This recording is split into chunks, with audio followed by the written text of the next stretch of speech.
हमारी असफलता तो यह सिद्ध करती है कि हमने प्रयास पूरे मन से नहीं किया, और महानता प्राप्त करने के लिए कभी भी अनुमति नहीं मांगी जाती, उस दिशा में प्रयास किया जाता है। बहुत से जीवन सहज नहीं है, जीवन तो एक संघर्ष है। बहुत सी विपत्तियां, आपदाएं, कठिनाइयां, मुसीबतें, विपरीत परिस्थितियां, ये तो जीवन के अंग हैं। हम यदि अपने पूरी मेहनत और मशक्कत के साथ अपने समर्पण भाव को जागृत करते हैं, तो हम श्योर एंड सर्टेन 100% निर्धारित लक्ष्य को अचीव करते हैं। वो कहते हैं कि शंका का कोई इलाज नहीं होता, चरित्र का कोई प्रमाण नहीं होता, और मौन रहने से बड़ा कोई जवाब नहीं होता, और शब्दों का जो तीखापन है उससे बड़ा कोई बाण नहीं होता। बोला, ए परिंदे यू जमी पर बैठकर आसमान को क्या देखता है, ए परिंदे यू जमी पर बैठकर आसमान को क्या देखता है, अपने पंखों को खोल, जमाना सिर्फ उड़ान देखता है। नमस्कार प्यारे बच्चों, साथियों।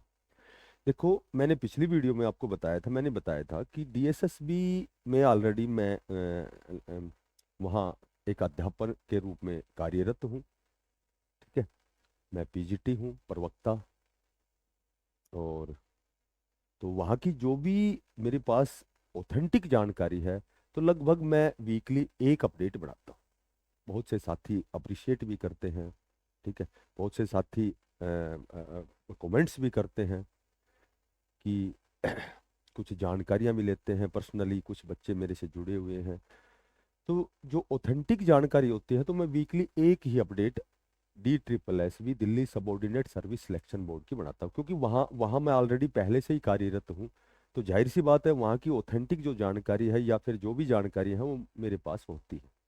ठीक है, तो मैंने पिछली वीडियो में आपको बताया था कि डीएसएसबी में जो एज है, एज एज का रिलैक्सेशन है, उस पर लगातार जो बच्चे हैं वो प्रयासरत हैं। बार बार बीजेपी प्रदेशाध्यक्ष से मिलते हैं, और जो भी वहाँ उच्चाधिकारी हैं उनसे बार बार वो बैठकें होती हैं, बार बार मीटिंग होती हैं, और बिल्कुल उनको पॉजिटिव जवाब मिलता है। कैट द्वारा भी कहा गया था, कोर्ट को स्पेशल आदेश दिया गया था, क्योंकि जो ये भर्ती है ये 2021 में आई थी जेबीटी की। ये जो एज रिलैक्सेशन है, जब जेबीटी, जब पीआरटी में जब एज का उनको रिलैक्सेशन दिया जाएगा, तो जाहिर सी बात है टीजीटी पीजीटी में भी होगा।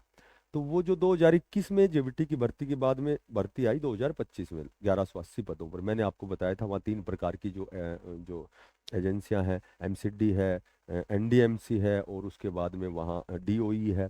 ठीक है, तो फिलहाल एमसीडी और डीओई दोनों ने मिलकर के 1180 पदों पर ये नोटिफिकेशन निकाला था। लास्ट डेट जा चुकी है, एग्जाम डेट अभी डिक्लेयर नहीं हुई है। ठीक है, तो एग्जाम डेट वहाँ डिक्लेयर नहीं हुई है।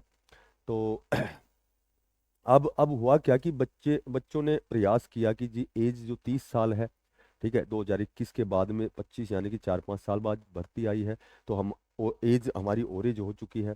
तो एज ओरेज हो चुकी है, तो एज का रिलैक्सेशन बच्चों को चाहिए। तो बार बार उच्च अधिकारियों से मिल रहे हैं, बार बार जो बीजेपी के प्रदेश अध्यक्ष से मिल रहे हैं, तो उन्होंने उनको बिल्कुल आश्वस्त किया है कि आपको एज में छूट दी जाएगी। ठीक है, और अपने अधिकारियों को भी निर्देश दिए हैं कि भाई इन बच्चों से, इनसे सारी बातें करो, इनकी सारी बातें सुनो। और अब सुनने में आया कि जो बीजेपी प्रदेश के अध्यक्ष महोदय हैं, उन्होंने डायरेक्टर से भी बात की है। ठीक है, और उन्होंने ये भी कहा है, जहाँ तक मुझे जानकारी है, कि इनकी जो एग्जाम डेट है, जब तक आप निर्धारित ना करें, जब तक इन बच्चों की दोबारा से फॉर्म ना भरवाई जाए, उनको इनको एज में छूट ना दी जाए। ठीक है, तो सुनने में यहाँ तक आया कि दिसंबर के फर्स्ट वीक में शायद उन बच्चों को इंक्लूड किया जाए, उनसे फॉर्म दोबारा से भरवाई जाए। तो मैंने पहले भी आपको बताया था, इस तरह का मामला चला हुआ है, और लगभग लगभग इतनी साल बाद जब भर्ती आई है, तो जाहिर सी बात है बच्चों की गलती नहीं है, तो बच्चों को शायद इसका अवसर दिया जाएगा। उसके बाद हम बात करें कि मेरे ख्याल से बहुत जल्दी जो एमसीडी है, नगर निगम एमसीडी है, ठीक है, एक एनडीएमसी एनडीएमसी है नॉर्थ की है, और एक डीओई डॉक्टरेट ऑफ एजुकेशन। तो इनकी तो मिलके 1180 पदों पर भर्ती आई है, लेकिन एमसीडी द्वारा अभी रिक्विजेशन डीएसएसबी को नहीं भेजा गया है।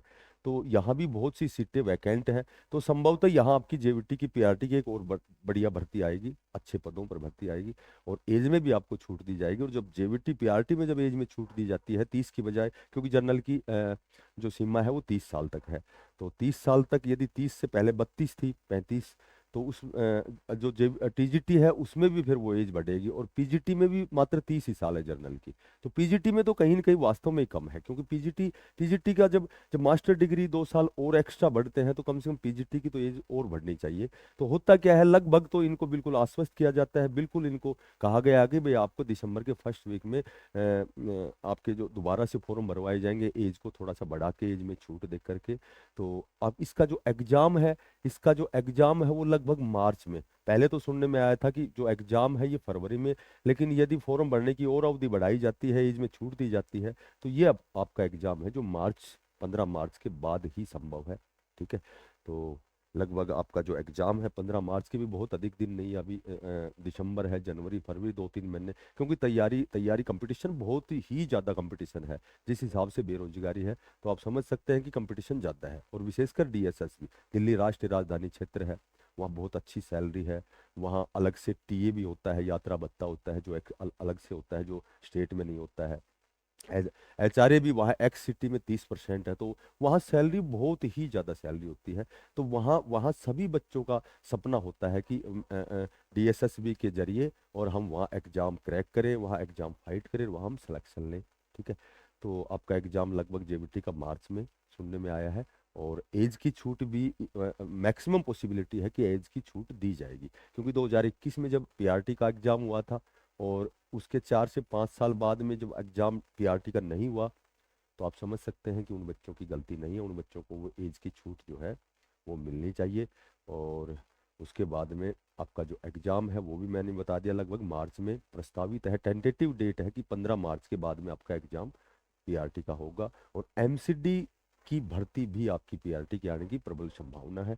ठीक है, बात करें सिलेबस के, एग्जाम सिलेबस भी जारी हुआ है, किसका, जेवीटी का हुआ है। तो पहला पेपर तो जेवीटी हो, टीजीटी, पीजीटी, वही 100 नंबर का 5 सब्जेक्ट है, 20-20 नंबर के।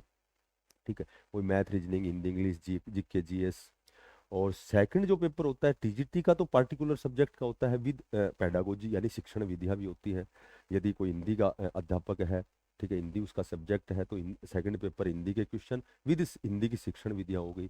मैथ का है तो मैथ की शिक्षण विधियां हो गई, सीडीपी कह सकते हो, चाइल्ड डेवलपमेंट पेडागोजी कह सकते हो। ठीक है, और जो भी सब्जेक्ट है पार्टिकुलर, पीजीटी टीजीटी में तो सेकंड पेपर पार्टिकुलर सब्जेक्ट हो गया। लेकिन जेवीटी का सिलेबस है वो निर्धारित नहीं था, तो वो भी कल लगभग मेरे ख्याल से 19 पॉइंटों का एक सिलेबस जो आपका निर्धारित हुआ है, उसमें मैंने पढ़ा है। लगभग तो सारा डेवलपमेंट, चाइल्डहुड डेवलपमेंट पे ही है सारा, क्योंकि चाइल्डहुड जो बच्चे होते हैं प्राइमरी के, जो पीआरटी के 1ली से 5वीं तक के बच्चे होते हैं, तो लगभग बच्चों का माइंडली, शारीरिक, ठीक है, मानसिक उनका विकास ही करना होता है। तो इसके लिए लगभग जितने जो भी जेवीटी हो गई हमारी, या फिर बीएड हो गया, तो इसमें इसमें जब हम प्रशिक्षण लेते हैं, जेवीटी का जब 2 साल का डिप्लोमा करते हैं, बीएड का डिप्लोमा करते हैं, तो वहाँ वहाँ एक सब्जेक्ट होता है साइकोलॉजी के नाम से। तो साइकोलॉजी के जितने भी टॉपिक है, वृद्धि और विकास हो गया, जो भी बच्चों से संबंधित जो भी टॉपिक है, आपको उसमें लगभग मैंने देखा, हालांकि मैं उसमें आपको पढ़ के सुनाता समय ज़्यादा लगता, मैं वैसे ही बता देता हूँ आपको कि उसमें 19 जो पॉइंट दे रखे हैं वो सारे उस साइकोलॉजी के हैं, जो भी हमने जेबीटी और बीएड में जो भी पढ़ा, हमने जो प्रशिक्षण किया था, ठीक है, ट्रेनिंग की थी, उस समय जो साइकोलॉजी का एक सब्जेक्ट चलता था, लगभग टॉपिक सारे वही है। और ज़्यादा कह सकते हैं कि सीडीपी चाइल्ड डेवलपमेंट जो पेडागोजी है, लगभग वो सारे टॉपिक, 19 जो टॉपिक हैं वो सारे हैं। ठीक है, और कभी हिंदी की शिक्षण विधियां है, कुछ मैथ की है, कुछ साइंस की है, कुछ एसएसटी की है, या फिर वो साइकोलॉजी पर्याप्त है वो सब्जेक्ट। तो साइकोलॉजी थोड़ा डीपली पढ़ोगे, तो लगभग जो जेवीटी का आपका जो सेकंड पार्ट बी है 100 नंबर का जो होना है, तो लगभग उसी में सारा एग्जाम होगा। तो अपना प्रयास करते रहे, तैयारी करते हैं, लगभग बच्चे बार बार मीटिंग कर रहे हैं, बार बार मिल रहे हैं, तो उनकी बातें मानी जा रही हैं, तो आपको एक बहुत अच्छा अवसर मिलने वाला है, मैंने पिछली वीडियो में भी आपको बताया था।